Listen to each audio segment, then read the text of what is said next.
I'm here with Art Pedersen. Art is with the UNESCO World Heritage, and specifically he's with the Sustainable Tourism Division. And Art and I have been carrying on a discourse for some time now about World Heritage, the wonderful things that those sites bring to the world and the challenges it brings to the world. And as we sit here today at the end of the third day of the International Ecotourism Conference in Oslo, Norway, it's an opportunity for Art and I to reflect. Art had cued me in on some of the challenges, such as number one, education, having trained managers. We're talking about protecting sites, protect the sites around the world, and we have many managers, but they don't have all the skill sets. Can you comment a little bit more about that area and what thoughts you have now? It's been 2 years since you brought that to my attention. Okay. Thanks. Yeah, what we find is that most of the people that are managing World Heritage sites come from backgrounds in biology and forestry and archaeology, or they're city managers. They don't necessarily have a background in tourism and recreation, and nor do they have necessarily links to local communities. So what we're looking at the World Heritage is to be able to strengthen the capacity of the site staff, try to get at least one person on the staff with those kinds of skills that enable that person to deal with the crucial tourism issues, deal with site management, make the links to the local community and the industry. And what we're calling those people is a superhuman task. Yeah, but that's a lot. But it's just to have somebody on site who is engaged in just the topic of tourism.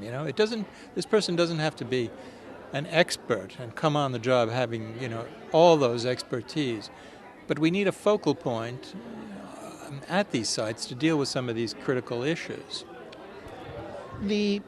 Providing them those skill sets, is this something that needs to be done in a brick and mortar environment? Can be done as distant learning? Give us a few insights as to the ideas for the solution to those. Well, I don't know the solution, but I have a feeling that what needs to be done is we have to, and this goes with kind of capacity building across the board. Instead of sending an expert down, or instead of sending a consultant down to produce a report or to do a training, why not, as a complementary measure, have a sort of a mentoring process over the long term. It can be through e-learning, or it can be through telephone conversations, an email message from time to time. But that person on site is mentored along, guided by an expert in the region, preferably. And that person then develops the public use plan by his or herself. Works on visitor fees, works on donation schemes, these kinds of things, but with the input of somebody outside who can guide them. Wow, those are some rudimentary things that you just listed that I gather some of them haven't addressed. Yeah, I mean we're starting to try to work when we do public use planning at the sites in this way. But remember, the traditional way of doing things is to send in a consultant to do a plan. But what we found is that the plan lies on the shelf, and it doesn't get implemented because there's really no buy-in from the site staff. So, with this way, if the site does the plan, they're of course very engaged. And with the outside input of an expert from time to time, this might provide a way to move the process forward. Yeah, I think that's an interesting concept because it's not important that that plan is 100% on It's the not. target. If it's 70, 80%, but they helped create it, they Yeah, bought into it, yeah. and start implementing it. You're That's what we're after. 200% along the way. Yeah, that's exactly what we're after. We're after kind of the learning, the adaptive learning process, not necessarily a glossy plan. Another challenge out there with with everybody in the world: resources, Yeah. human resource, financial resource. Um, I mean, World Heritage sites. My goodness, if you were to figure out the market value of these places, it would it'd be in the maybe trillions. But that's not what it's all about. It's about the cultural heritage and all of that. And Charlie, stop. Okay, financial resources to be available for the training and so forth, for the preservation of these places. Um, I mean, I believe the World Heritage budget is 15, 20 million, for 185 sites around the world. It's not Uh, that much. We have 5 million, 5 million in the fund to work with, so it's not that much. We have extra budgetary money coming in, but the funds are limited. Sure. and then I find, having spent some time with you, experts like you, that at a conference like this, they don't have enough of you to to talk to you and learn from you and tell you what their challenges are and seeking solutions. That a third of your time is having to go, spend trying to garner resources that are lacking. And boy, it would be wonderful if you had little helpers around that could help do that. And but anyways, address that issue a little bit of finance, resources, and the limited amount of time you have to spread around to help all these people with sustainable tourism issues. Yeah. I mean, well, any organization is going to complain about resources, but what we're trying to do is form partnerships with other agencies, other UN agencies, or work with. We already have partnerships with them, but work with them more closely, define joint areas of cooperation, and also try to work more with the NGOs, more as a kind of a partnership than just having NGOs implement something at a site. So we're cooperating together. Can you give an example? Yeah. So, for example, if a large American NGO is doing something at the site, um, that's fine. But we want to, within our program, prove that we have a value added, and that we can maybe put local community people with micro enterprises in touch with European tour operators, for example. And so we work with the NGO to be able to help with their help with the marketing of the local products. The NGO presumably gets to know our value added, and we create more of a partnership environment. Now, logically, that may mean that the two of us could go after projects together, and projects that would generate funding not only for implementing the project through the NGO, but also our services as providing this value added. So it's the idea of the programs at UNESCO, at the World Heritage Site, showing their value added so that we can reap some of the resources and not just be the bureaucrats funneling the money to the NGO, but actually we are a participant in this process. Hey, let me see if I can put it in my own words to make sure I understand it and the audience can understand it. Here we have UNESCO, wide body. It has a cultural division, part of which is World Heritage. Has a natural science division, does a lot of science kind of stuff, including biospheres, and you have NGOs, non-governmental organizations around the world.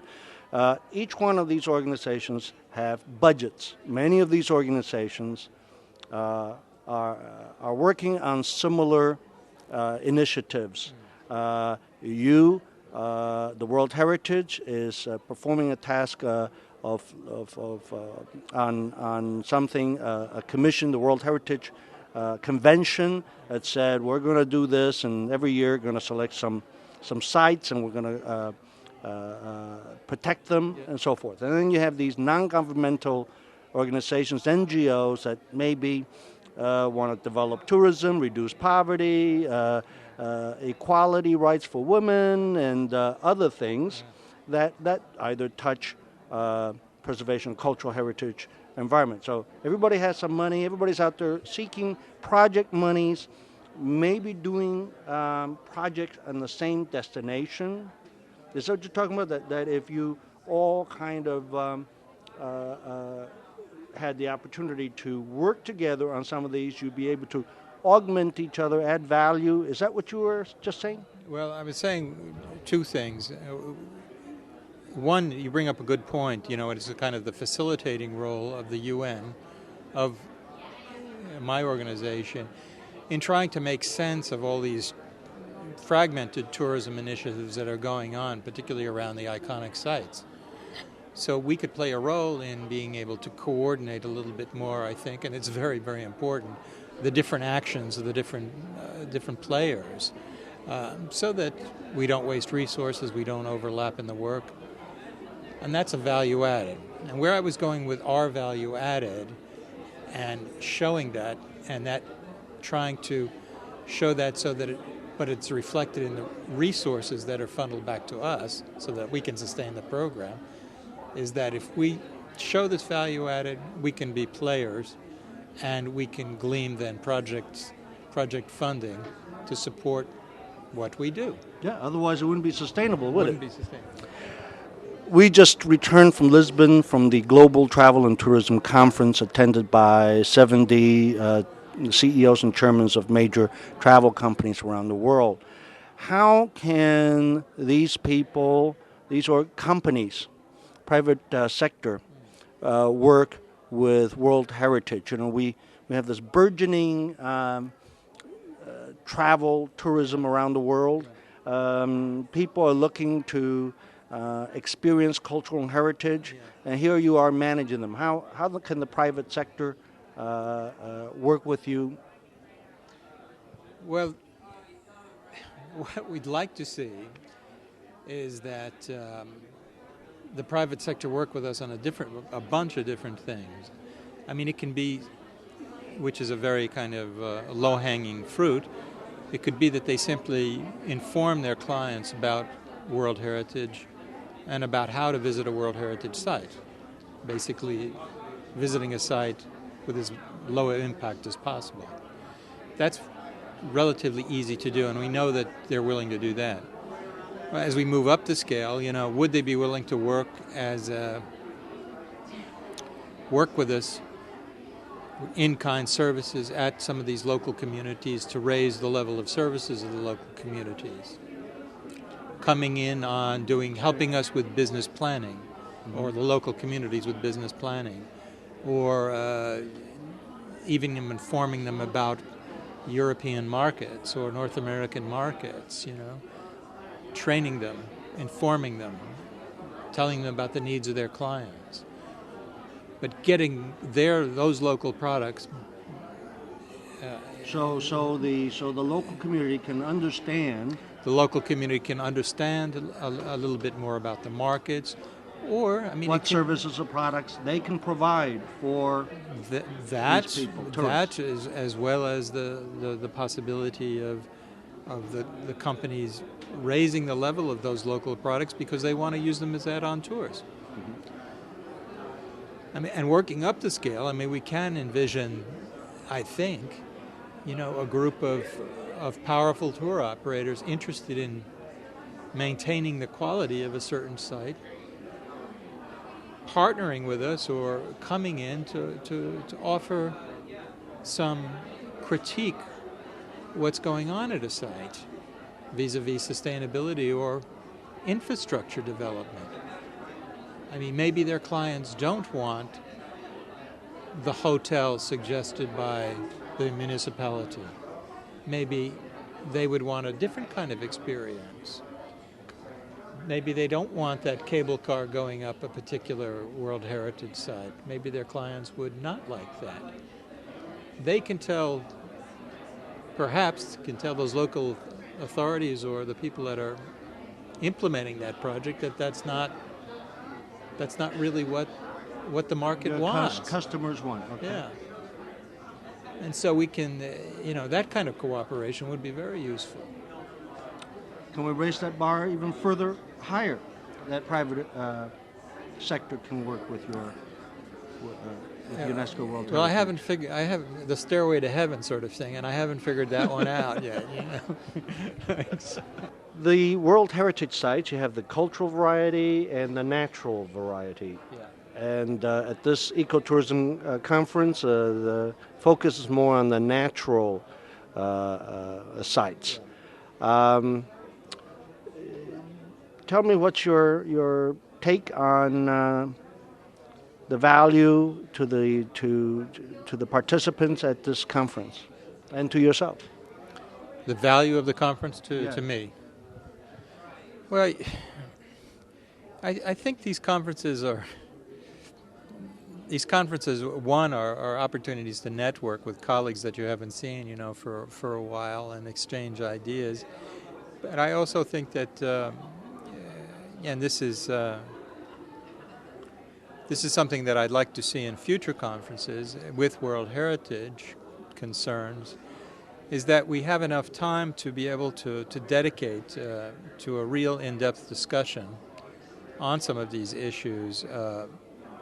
And that means probably hearing less presentations from me and more dialogue with people in the field who know what's going on the ground and can help me think through some of these key conservation questions that are affecting the sites.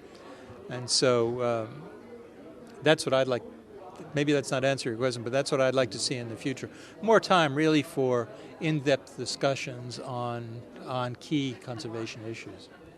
Well, as you know, Tourism Ventures 21, the sponsor of our broadcast, has gathered an advisory group of people who are very concerned and interested in World Heritage sites, and we will be carrying some live online conferences. Yeah. I don't know how in-depth we'll be able to get, but we're certainly going to give it a shot at it beginning very shortly and with some help from yourself, and let's see. Yeah, no, I appreciate that effort, and I think it's a start for getting at and defining the key questions that we need to take a look at. So thank you for implementing that. And Art, thank you very much. I think this is one of the first few opportunities we had a chance to speak outside of our cafe across the street from UNESCO, and we will have many more and hope to engage this very large community of travel malls, 500,000 people, that includes members of TIES and other groups, about cultural and natural heritage and all these good things that we've been talking about and need to do a lot more talking about. Thanks, Charlie. Thank you very much.